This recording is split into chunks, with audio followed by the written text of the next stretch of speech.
All right, so for our final project, we made an app, but considering that you don't have the Xcode ID, most likely, I decided the best way to present it would be to showcase it to you. So we made a quick presentation on Google Slides.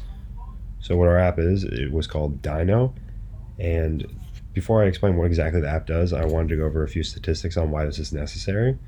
There are 5,300 colleges in America, and at the dining halls there's only a 60% satisfaction rate. And also, the average student spent $19 a day on food. So it showed that college food is a very big business, which can be improved upon because there's such a low satisfaction rating. So our solution to this was an app called Dino. So it has a very intuitive interface. I'm going to showcase it real quick. So here's the app. There's a login screen where you can log in and register. We omitted the actual username base because we just wanted to make a demo of it. Now there's two sides to it. There's a student and staff side.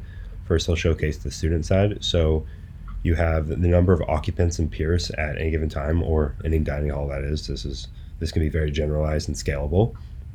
And you're able to view all the entrees out for the night.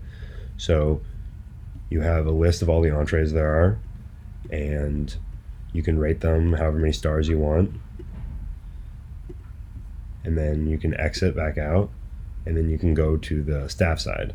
So on the staff side, there's different functionality. There's a new occupant button. Now we made it where it lasts 30 minutes once you put an occupant in. And that's the average amount of time we assume someone would stay. You could obviously optimize that per dining hall, but yeah, it'll decrement after this. And then you can view all the ratings, or you can add a new item. So the employees at Pierce could be adding an item. For example, we'll say burger, and then we can choose a photo from the camera roll. This function is pretty slow, but it does work. So we don't really have any photos of burgers, but I'll do this one of these flowers and pretend it's burger. So then we can create the item, and then we return back to the page, and then we can view the ratings, and we'll see there's burger at the bottom, and we can rate that 5 stars.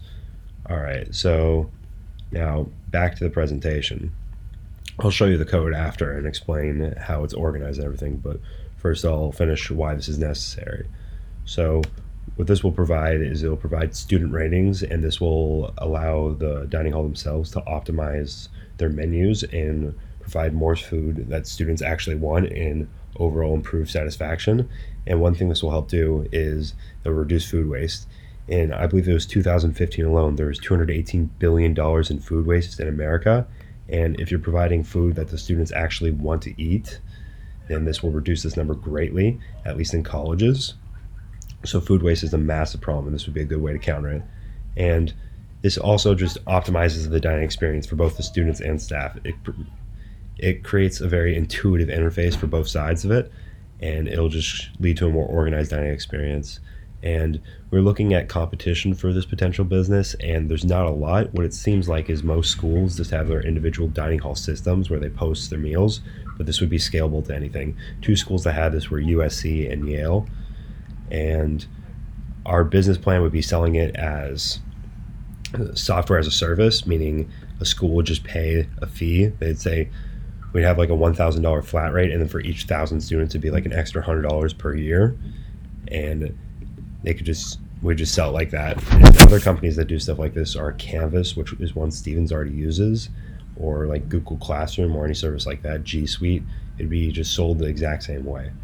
Now, one thing we're thinking about for the future of this app is to implement QR codes. So when they create an item, it'll generate a QR code, which they can then print and put on an item. So when they put an item out, they could scan that, and then we could also implement like a certain amount of time that item usually lasts. And for other things we were thinking we could put into the app, we were thinking of having like daily surveys saying like, what would you want to eat as your entree tonight, or what flavor of ice cream would you prefer to see? And then students could vote on this, and then they could actually see that happen the night of. That way there'd be more students happy with the dining experience than there is now, because for example at Pierce, a lot of ice cream flavors just go uneaten for like weeks at a time because nobody wants them. This would optimize that portion of the experience too. All right, for the code itself, there's quite a lot of it actually. So we coded all of it ourselves except this, which was just implemented from the internet. This is the 5-star portion of it.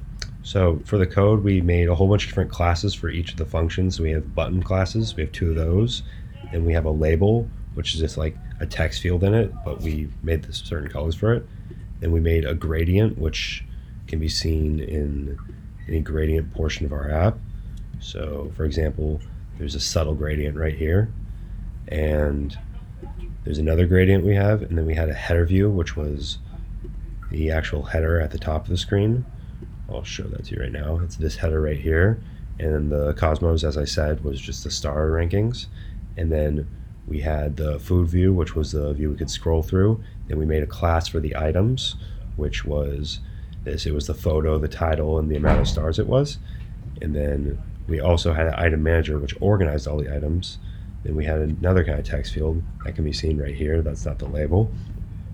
And then we had the welcome controller, which controllers are just the pages. So this is the welcome controller right here. Then we had the login controller, this page. The register controller, which was this page. They're identical, but if we were to implement the account function, that's how it would work, and that's where it would be. And then the main controller is the student portion right here. I'll show you the code for this briefly. We hard coded it so it'd be able to be used on any iPhone device or any iOS device, and it's not just specifically for the XR.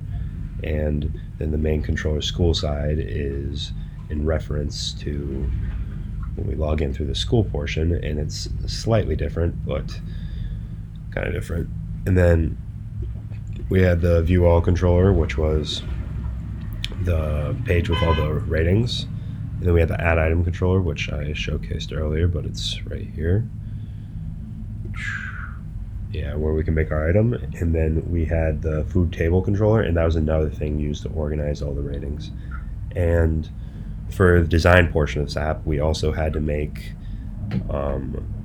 aside from these, we had to make logos for the app icons, and we chose a dinosaur because our app is named Dino, just like referring to dinosaurs. And that's pretty much it for the functionality of our app. But yeah, it amounted to just over 2,000 lines of code, I think. So thank you for listening, and